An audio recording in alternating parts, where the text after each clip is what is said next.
أعوذ بالله من الشيطان الرجيم بسم الله الرحمن الرحيم الحمد لله رب العالمين ويتعلم تعليم وتذكير والنفع والانتفاع والإيفاد والاستفادة وحث على تمسك بكتاب الله وسنة رسول الله صلى الله عليه وسلم والدعاء إلى الهدى ودلالة على الخير ابتغاء وجه الله ومرضاته وقربه وثوابه سبحانه وتعالى أما بعد السلام عليكم.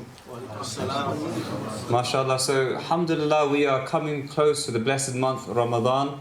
And Ramadan, for many people, it's a month that we think of, it's a time we connect to Allah. It's a time we develop a skill. And that skill, many of you may not know what that skill is, but it's a skill of taqwa.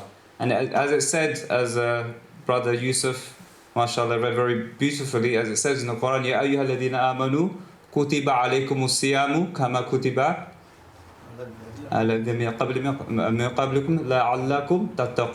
that we cause or we allow you to fast, we commanded you to fast, just like the previous nations. Why?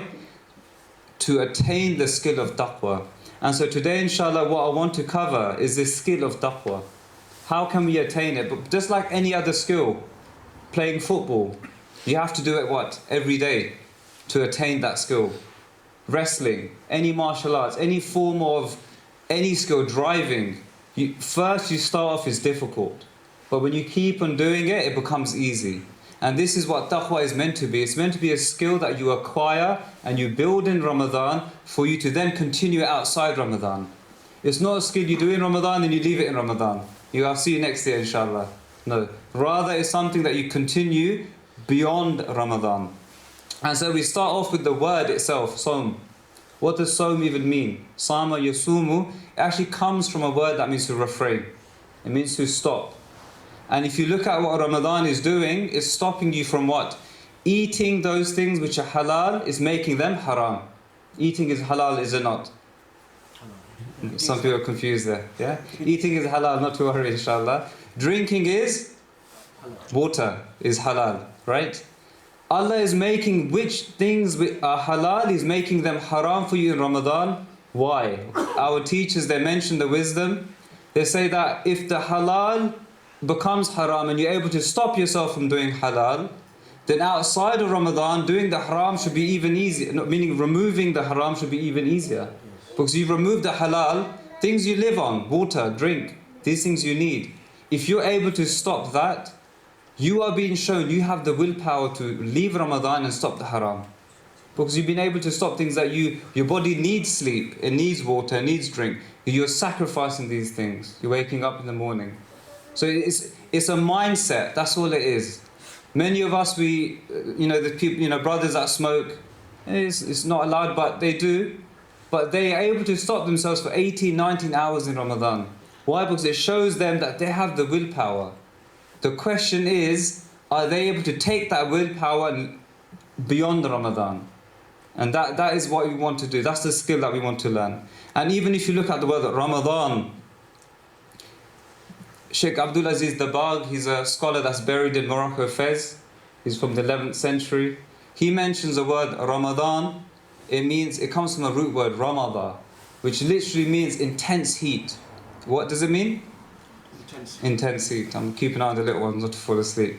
It's beyond the bedtime right now. Yeah, mashallah, a lot of youngsters. Ramadan means to melt something with intense heat. And if you look at metal is very stubborn, is it not? Can you just get metal and bend it? Unless you're Superman, no, you can't. You have to melt metal. And when you melt it, it will become any shape you want. It can become a sword, it can become a fork, it can become the name of Allah, if you want it. And so in Ramadan, the intensity of the month, it melts your nafs. It makes your nafs what? Malleable. It makes it soft, just like metal becomes soft. And now what you're able to do with the nafs is make it like the Prophet ﷺ in its way, in its following. You're able to mold it around the sunnah of the Prophet ﷺ. That's the wisdom of what Ramadan does to you. That we have a love for food, do we not? MashaAllah, we have a lot of love for food. But you remove it for the sake of Allah. You remove what you love for the one you love, which is Allah. And you're doing this in Ramadan for 30 days. And anything you do for 30 days, it becomes a habit. Yeah, this is a saying that if you want a habit, you want to go to the gym, go every day for 30 days. And you will see day 31, it's not even going to even be a thought, you just do it. I have to do it, I've been going for 30 days. This is how Ramadan is. It brings that, it tames the nafs, and it allows you to bring good habits into that nafs. Right? And so this is just from the wording. So we haven't started yet. Now we're going to, inshallah, continue with the actual lesson. And we're going to take this very important hadith, it's Sahih hadith, that is mentioned, Man lam yada' qawlu zur, wa amala bih, the one that does not leave evil action or evil speech and evil action, yeah, فَلَيْسَ لِلَّهِ حَاجَةٌ فِي أَن يَدَعَ طَعَامَهُ وَشَرَابَهُ. Allah has no need for this person to leave what? Water and drink, food and drink. That if a person in Ramadan is not going to leave evil speech and evil action, God has no need for him to leave food and drink. I mean, that itself is alarm bells should be ringing. What is then the true meaning of Ramadan? It's not to leave food and drink. That's just a means. It's a means for you to attain good habits of not swearing, controlling the eyes. You're not looking where you shouldn't be looking, being connected to Allah. But there are other things in life that sometimes Allah, during the year, He also wants you to connect with Him. And He sometimes does that through problems. That once a year we have Ramadan, but then every day other than Ramadan we have problems, don't we not?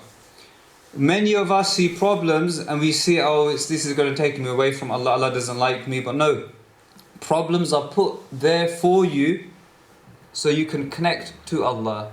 They're there to separate you from the dunya. Ramadan separates you not from the love of food and drink. Problems are there to separate you from the dunya, the love of it, to Allah. That when we love money, we lose money. It comes and goes. Friends come and go. Family, they come and go. But one thing that's always stationary, that is there for you, is Allah. That you can always go to the door of Allah and you would find Him, or Allah subhanahu wa ta'ala, you would find Him there. Whereas with anyone else in creation, family, they're going to let you down. Money's going to let you down. Work's going to let you down. One minute you got a job, next minute you're redundant. Yeah? One day in school you have a friend, next day they don't want to be your friend. This happens. Allah's trying to show you through these problems what you need to connect to. And that is Allah. So we mentioned here all the different examples of things. Physical health. Your life will end. Your status. Sometimes we may be a nobody, sometimes we're somebody. These are all tests that we have. Sometimes you have wealth, you don't have wealth. How are you going to use that to connect to Allah? And this Ramadan, you want to bring all of those problems and you want to present them to the one that can resolve it, and that is Allah. Instead of going to different people, trying to find resolutions at places where there is no resolution, you have to go to... Even the doctors, when they operate, they say to you, we're not operate, but there's a possibility you will die. Or we'll give you this medicine, there's a possibility to make you worse. Because the true doctor is Allah, the true resolver is Allah. So this Ramadan should be a mindset that we connect our problems as well, bring it to Allah. And so this brings me to... I'll go back a bit. If I was to ask the audience, I'll ask the children, inshallah, what are you? If an alien came and said, what are you? What would you say to them? How would you explain what you are?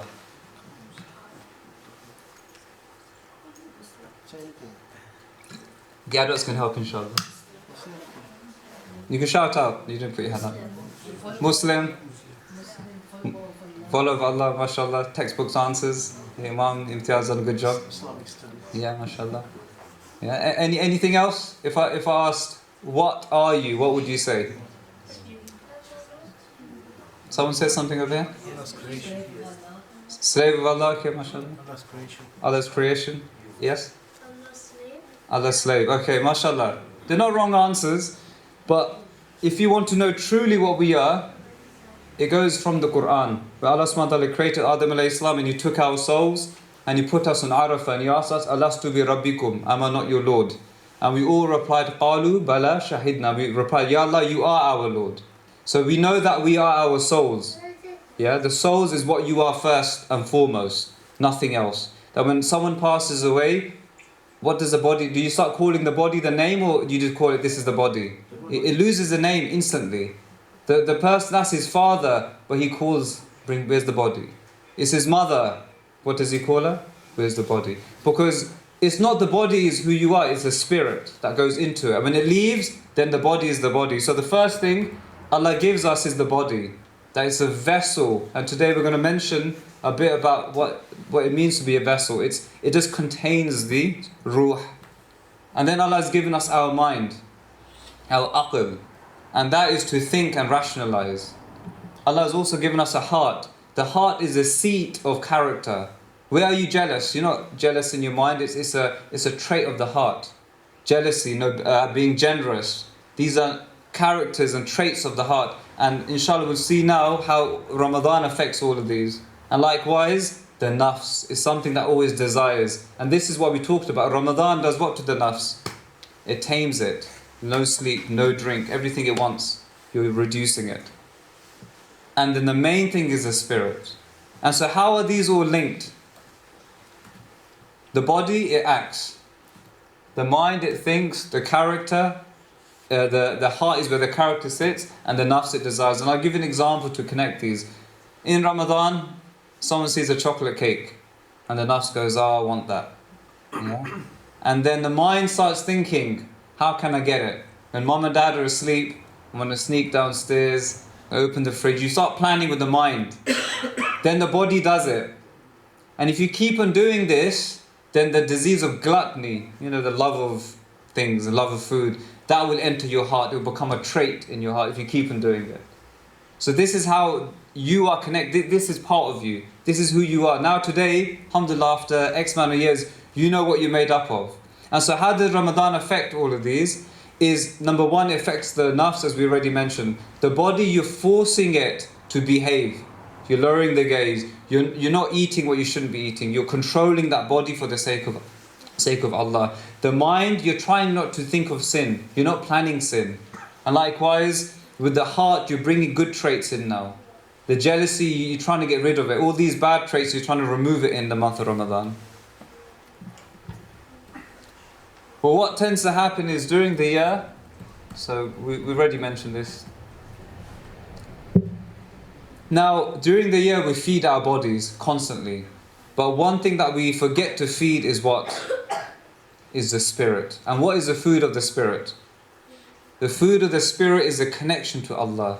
That when you forget the food of the spirit, then the spirit starts to decay. Just like how the mind will decay. They mention that people who are elderly, if they're living alone, they're more chance of getting dementia because they're not using their mind. And the mind just eventually will go. And this is the same with the ruh. If you do not give it ibadah, you do not bring it to the masjid, you don't go to good gatherings, you're constantly just in the dunya and you're entertaining it you're entertaining the nafs. These things will grow in the bad way and your spirit will die. But Ramadan comes to refuel you. And we're going to cover that today. What does it mean by refueling us? And so the real problem that we have in today's time is not what? It's not that we're lack of Muslims, we're lack of power. It's Muslims have forgotten the connection with the ruh. We've forgotten that it even exists. We're not strengthening it. MashaAllah, many Muslims we go to the gym. But what is the gym of the ruh? It's the masjid. Yeah? It's you come here and you're exercising the ruh. Right? You're getting your six-pack on the ruh. You're getting your biceps on the ruh. Right? Just like in the gym, you do these things. But your spirit needs to be worked out. And Ramadan is the best time for that. But then after that, it's not you stop. You continue the exercise, that spiritual exercise, that connection with Allah, the stopping of the sin. These things strengthen the ruh. But when you bring sin in, it weakens the ruh. Yeah? And so I can really just mention these 2 points and I can finish today. Because these 2 points is mentioned in Imam Bayhaqi, where the Prophet ﷺ is with Abu Dhar, one of the companions radiallahu anh, and he goes to him, Adulluka ala khaslatayn. Should I not tell you of 2 qualities or 2 actions? They are easy on your back and heavy on the scales. And Abu Dharr said, of course, what are these? And the Prophet mentioned husnul khulq and long periods of silence, tawilu samt. That these two actions, where you have good character and long periods of silence, if you do these two, they're heavy on the scales. So this Ramadan, if you can't do Quran, maybe you're working long hours, you're working shifts, just do these two. Long periods of silence and good character. And what does it mean to be silent? That when someone is arguing with you, instead of just keep on replying back, just remain silent. Yeah? Just remain silent. Many of us who are married, you can testify that a lot of times we got ourselves into trouble by speaking. If only we had remained silent, we would have had 2 hours of our day back. Right? And then many years later, she goes, oh, do you remember when you said this to me in 2001 on the 5th of... And then, mashallah, they know the details, right? But remaining silent, Umar ibn Khattab, he would say what? He goes, I never ever... he goes, I would always regret speaking sometimes because I'd get myself into trouble. But he goes, I never regretted remaining silent. Yeah, but remaining silent, there's a wisdom. There's a wisdom in just staying silent. And they mentioned that the Prophet ﷺ, for long periods he was silent. But when he spoke, it had value. And this is it, when you have certain people, they're always speaking, they lose the value. Like if you look at the earth, diamonds are what? Rare. Gold is rare. Allah has made those things which we find precious, rare to find. They're not many. So your words, you can either make them like diamonds by having it less, or you can make it like copper. Yeah? Or you can make it something cheap, like soil and dirt, that you find everywhere by constantly just speaking. And you see this even in the pious and the scholars. When you talk to them, you find they're not that talkative. And it's not because they're being unsocial, it's just the habit they've developed, that remaining silent is better for you. And the Prophet ﷺ was once with a companion, Mu'adh ibn Jabal, and he goes, yeah, and he's explained to him, radiallahu anh, different parts of Islam, the 5 pillars, jihad, and these concepts of Islam that we have. Then at the end he goes, Ya Mu'adh, shall I tell you something that is the basis of all of these? And Mu'adh's like, what is the basis of all of this? And the Prophet goes, he holds his tongue and he goes, refrain this. And he goes, Ya Rasulullah, are we going to be held accountable for what we say? And then the Prophet mentions, may your mother be bereft of you. People will be thrown into hell just by what their tongues acquire. Yeah? And you can go in and a long discussion about just the tongue. But simply this Ramadan, just try remaining silent. As they say, you have the right to remain silent. Yeah?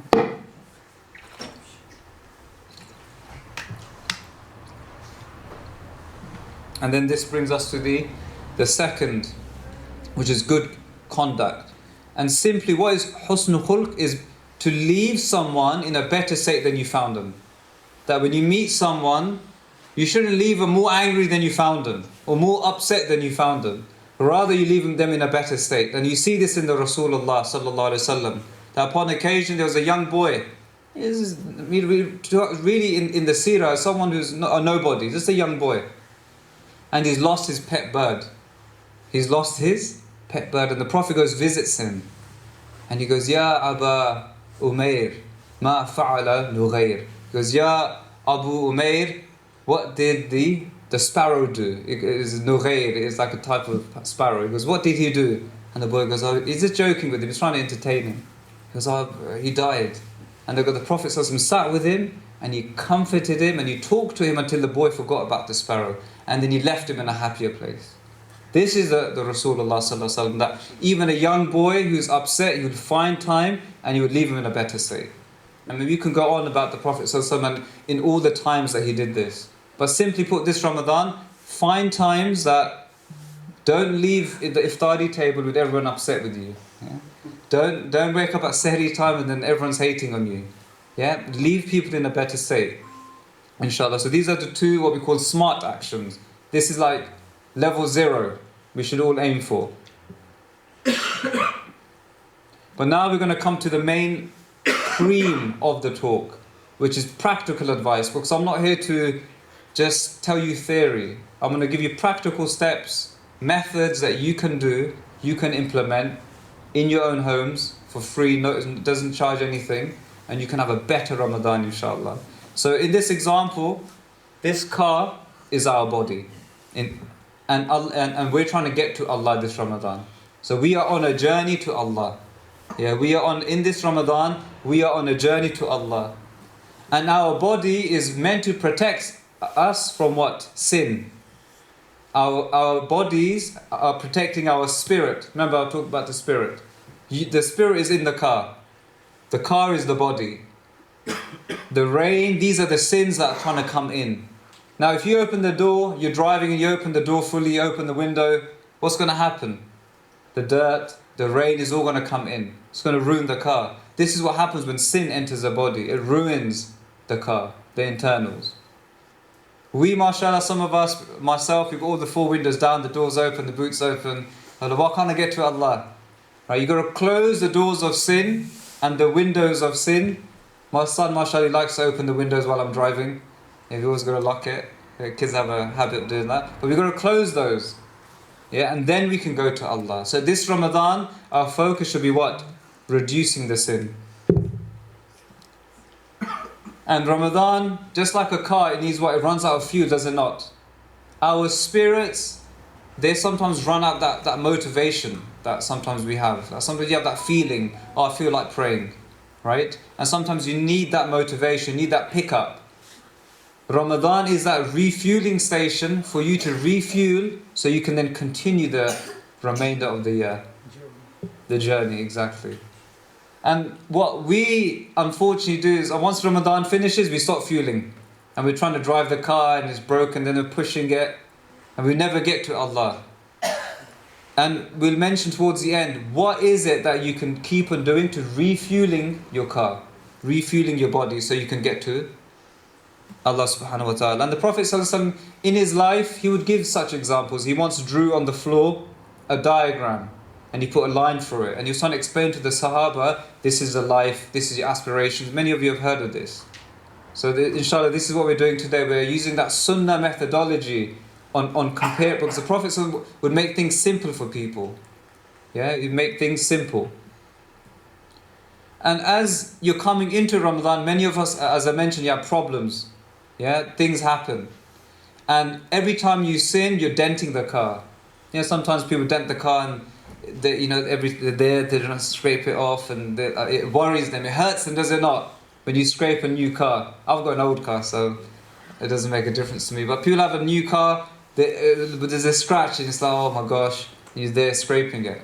But when we sin, it's a bigger scratch, but no one cares about it. We're not worried, right? People say, oh, there's a minor, major sin. But to the pious, all sin is major, even the minor.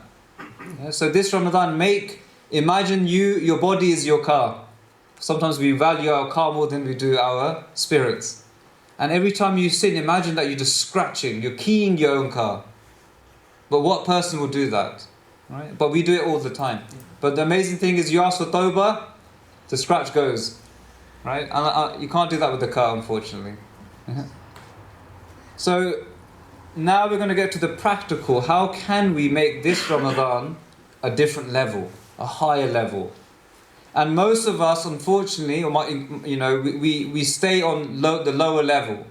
We don't make that Ramadan what it could be. Because we hear these stories, certain pious people, they have amazing Ramadans, and you think, how did they do it? What are they doing that I'm not? This is what it is. So if people can't see the projector, please do come around, inshallah. The first one is that you abstain from food and drink, marital relations, and you pray your 5 daily prayers. That's what majority of people do. This, if you did it to your car, you're barely even close to empty. You're just over empty. It's maybe going to get you to your destination, but most likely it's going to break down before it even gets. And our destination is Allah. You need a lot of fuel to get there. So you have to fill it. And then level 2 is what? Now you build upon that. So not only are you refraining from eating and drinking, you're not just praying your 5 daily prayers and reading Taraweeh. Now you're actively what? You're stopping your eyes, tongue and feet from sin. So the eyes, you're not looking at things you shouldn't be looking at. Your tongue, as I mentioned, you don't sin with your tongue. You don't say haram. You keep things halal. And then the feet, you don't go places where Allah wouldn't like you. Club or the pub or places where even a place that's full of evil. You know that there's certain friends, whenever you meet them, they're going to start smoking, they're going to start doing things. You need to remove yourself from those. So that is what we call level 2. Yeah? And reflect, think about yourself. What have I been doing? What level have I been on? And inshallah, you then want to progress. You want to move up from that. Level 3 now is doing everything before now. You're obviously not eating, drinking, you're praying your 5 daily prayers, you're staying away from the sins of the eyes, tongue and feet, and likewise you're now stopping the sins of the stomach, private area and the hands. Now you're stopping, because sins can only come from 7 places. What are they? I already told you all of them. So what places can you sin with? Eyes, tongue, ears, hands, feet, stomach, and the private area. These are 7 places that a person can sin. And inshallah, I'm not going to go into detail. You can find this online in books. What are the sins of the stomach? What are the sins of the hand? What are the sins of the feet? Look these up. Because these are the avenues into your heart. These are the windows into your car. You need to close them. You have to close it. Because what we try doing Ramadan is you mashallah good people, I'm including myself here. What I try doing is we've got sin in the heart and we're trying to then put good ibadah on top. So you have to remove that. If I had alcohol, I don't have alcohol in there, don't worry. If I had alcohol in here and I try putting water on top and then drink it, you'd be like, what are you doing? It's still impure. But then I'll say to you, well, that's what everyone does. We have sin, and then we try putting good deeds on top. What's better is our first part empty. We empty the sin out, then we can put good deeds in. So this is what we're doing here. It's a logical approach. We're not turning the donkey's not riding the person, right? You have to do things in order, in tartib. You do wudu in order. This likewise you do in order. And now level 4 is that when you worship, so now let's say you've done up to level 3. Now when you worship Allah, you bring to mind what? You actually bring to mind that Allah is with you, He can hear you, can see you in your prayer. You now connect with Allah more in your salah. You remember, they say that a practical way to bring Allah into your life is every major act, may that be eating, walking, working, you say to yourself, Allah is with me, Allah can hear me, Allah can see me. You keep reminding yourself till the point, and we're going to come to it, until it becomes subconscious. And this is what you find with the pious. They cannot get out of that, Allah is with me, and Allah, they're always in that state. They're always in that state that Allah is with me, Allah can see me, Allah can hear me, because they've constantly been teaching and then bringing that to mind. And then the 5th level and the final level we'll stop at will be what? The organs are done now, so you stop sinning with the organs. Now the 5th is don't think evil with the mind. Sometimes we get thoughts. Shaitan will whisper, but your job isn't to be like, that's a good idea. I think I should do that. I wasn't thinking of that, but now I'm thinking of it. It's a good idea. No, you stop it, you ignore it, and you think of something else completely. And I'll tell you a trick now. So I'm going to just tell everyone to do something. Think of a monkey, everyone. So just think of a monkey. Okay. Now think of a banana. Most of you put the banana and the monkey in the same mind. You put them together, the monkey holding the banana. Some of you just went straight to the banana. What the mind cannot do is think of 2 separate things at the same time. It's very difficult. The mind can only think of one thing at a time. Right?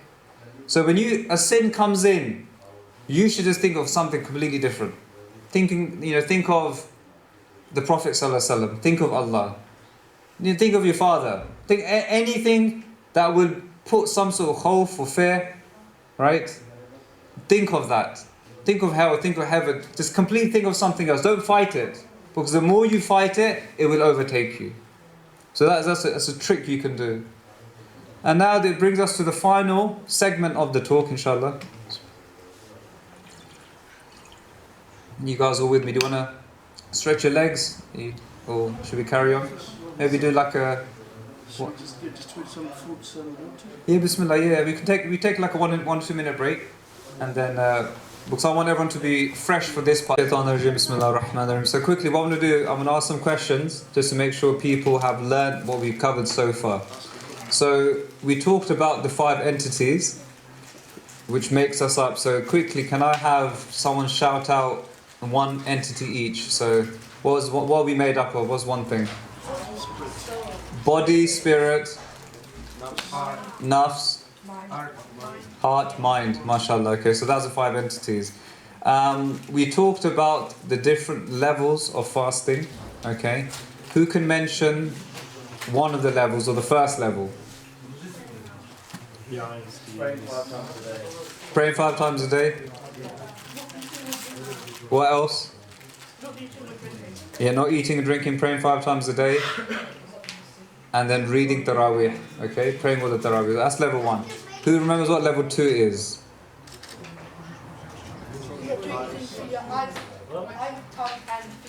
MashaAllah, very good memory, yeah? And then level 3, you're doing now what? Yeah, so the rest of the organs, MashaAllah. And then what's level 4?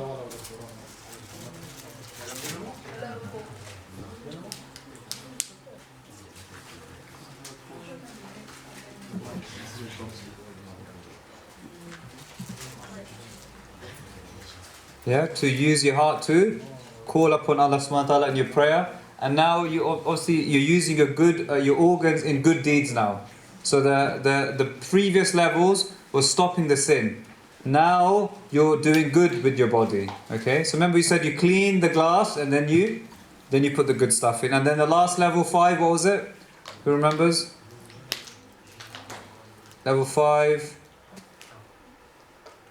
is to use your mind. Does it ring a bell? So what is it? Keeping away from bad thoughts. Very good. Yeah, not planning, not thinking of any evil thoughts. So mashallah. So that is where we're up to. So now inshallah we're going to continue. Now, the secret of change. How can we change this Ramadan? It's got to do with your conscious and your subconscious. So what is conscious? Conscious is when you learn information and you learn things, it stays in what we call the information bank in your brain. It's just there. The subconscious is those things you do automatically. You don't even need to learn it, you don't think it, you just do it. And I'll give you an example. When you're driving a car, for those that drive, first time you drove a car, what were you doing? You're thinking, where's the steering wheel, where's the brake? You're thinking about it, weren't you? Fast forward 10 years, when you drive a car now, do you think? Some people I see drive, they're definitely not thinking, yeah? Now you're not even thinking. You're doing it what? Subconsciously. So this is how you go from a state of bringing something that's in the conscious mind into the subconscious is through what? Practice. And this is what Ramadan is teaching us. That if you want to become pious, you want to stop sinning, you have to you have to make a habit to stop sinning. You have to constantly do it. Day 1, day 2, day 3. Up until day 30, if you're able to stop sinning, it will become a habit. You don't even need to think about it. And so, people sometimes are evil and sometimes they're good. But what makes a person evil? Let me ask you, what makes a person evil? Shaitan? On Judgment Day, he's going to say, it wasn't me. Yeah. You're not wrong. Shaitan, he encourages us. But what makes someone evil? What do we normally look at? Yeah, this one. Nafs. The nafs. Bad action.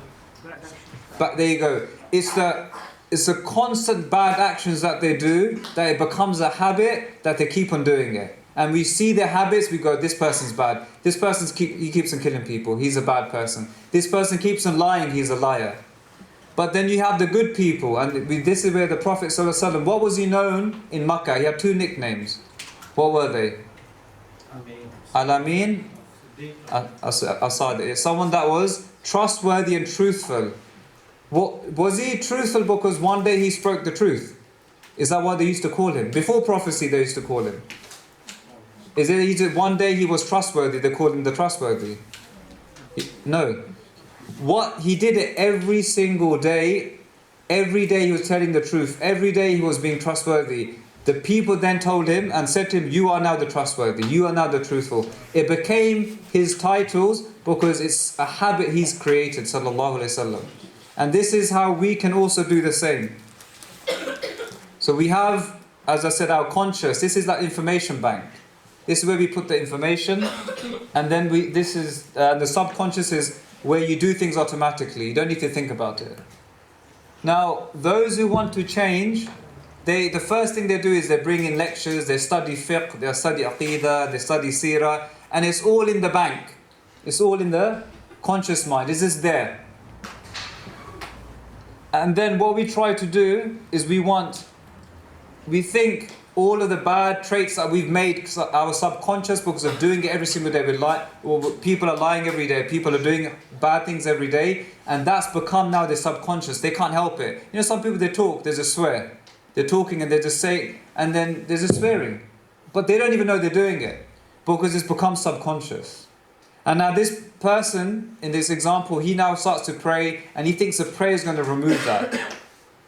It is and it isn't. He has to first stop the swearing for the salah to take effect and have true impact. So what will happen is, it's going to be access denied. It's not going to go into the subconscious. It's the same thing. You have to empty the glass to fill it with good. If you've already got evil, you've got swearing, you've got all of these things, salah can only do as much. And as it says in the Quran, that what? This is a Quran verse that everyone knows. That إِنَّ اللَّهَ لَا يُغَيِّرُ مَا قَوْمِ حَتَّى يُغَيِّرُ مَا بِأَنفُسِهِمْ. That people will not change, that you will not change until you change yourself, until you change your own state. Then Allah will change you. So how can we do that? It's an example we're going to give. Everyone here has a phone, right? When we want a new updated version of iOS or Android, what do we first do? What's the first thing we do? Just before installing. Delete the previous upgrade. Well, you wouldn't delete the operating system, you'd be in trouble. Now, Clear your mind update before you update. You got to download the update. What do you have to do? So that's what we do. We go to lessons, we learn how to be good, don't we? We learn, okay, we're downloading the information. Don't swear, don't do haram. We're downloading it. But then you have to what? Install it. And how do you install it? You have to practice it. You have to now force yourself not to lie. You have to force yourself not to look at things you shouldn't look at. You have to force yourself to be generous. These things you have to do to install it. So that's exactly how your brain works. It's like a software. You download it, so you download the good habits and then you do them. So for example, if someone wants to be patient, let's say someone has anger, the anger issue. Every time, you meet certain people, you say one thing to them and they get a bit red. You say 2, 3 things and that's it. Things are getting thrown around, right? Is they haven't practiced patience. All their practice is anger. They've got, mashallah, very good practice in anger. They can get their 0 to 60, no problem, right? But then there's other people, you can keep saying things to them all day. They're just calm. Because they've practiced that patience day in, day out. You can't break them. You can't get under their skin. But some people, very easy. Now, what these people have done is every single day, day 1, day 2, first they had learned being patient is good. It's in that conscious mind. Then they've done it every single day till what? It becomes subconscious. But sometimes, if you stop being patient, right, it fails. Then it doesn't get to the subconscious. That let's say you be patient for 30 days in Ramadan, but then after Ramadan you stop being patient. That's not going to become your subconscious. You have to keep on doing it after Ramadan to become that good person. So now this example showing a person that does it every single day until what? It gets into that subconscious. It's about repetition. And we have the saying, the scientists have a saying, if you want a skill, you do it for 10,000 hours. Have you heard of that? If you want to be a professional in any sport, you do it for 10,000 hours. It's a thing. The scientists have come up with this. If you want to have patience, you want to be pious, you want to have taqwa. We mentioned the first verse at the beginning. لَعَلَّكُمْ تَتَّقُونَ. If you want taqwa, it's a skill you have to learn. You have to do it every day. You got to do taqwa for 10,000 hours, and then inshallah after that you will have taqwa. But if you're doing it the other way around, then expect not the right result. So So repetition, so this is another example, generosity. If you want to be generous, give £1 every day. Yeah, give money every day to be generous. And if you fail, start again. It's about keep on trying. This is the mercy of your Lord, where He will not resurrect you based on what we call results. Rather, He will resurrect you and judge you based on effort. And we see this in the person who killed 100 men. And we've heard of this story. The man who killed 99 people, he went to the pious person. He goes, will Allah forgive me? He goes, there's no way Allah's going to forgive you. So he kills him as well, makes it 100. Then he goes to another person. He goes, can I become pious? And the person goes, maybe not here. You have to leave this village. You have to go to another place. And there you will find someone that would help you. And so this man leaves his village. And as he's going, the angel of death comes and his soul starts getting taken out from his legs. They go, he falls on the ground and they go, he keeps on moving because he wants to get to where he wants to get to. Allah then sends the angels. One angel comes to take him to hell and the other one to heaven. And they stand there and they argue, they're like, this person's killed, why are you here? This person's killed 100 people. And they go, no, but he's going towards somewhere where he's repented. He's going somewhere to become better. And eventually what Allah does is, He restricts, Allah goes to the angels, go see where the land is what? Shorter. If he's closer to the village, he's a Jannati, he's a man of Jannah. If he's close to the place where he's killed people, then he's a person of hellfire. Allah, He restricts the land, He makes it him closer to where the end goal was. This is because why? Allah doesn't look at the result. He looks at the effort, right? And this doesn't work in the real world, does it? We make efforts in our dunya, but people will only look at the end result. Allah is the other way.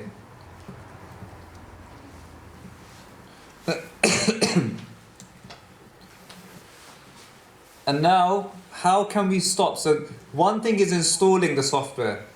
So I'm going to ask the audience now, if you want to be good, you want to be patient, how can we be patient? What must you do?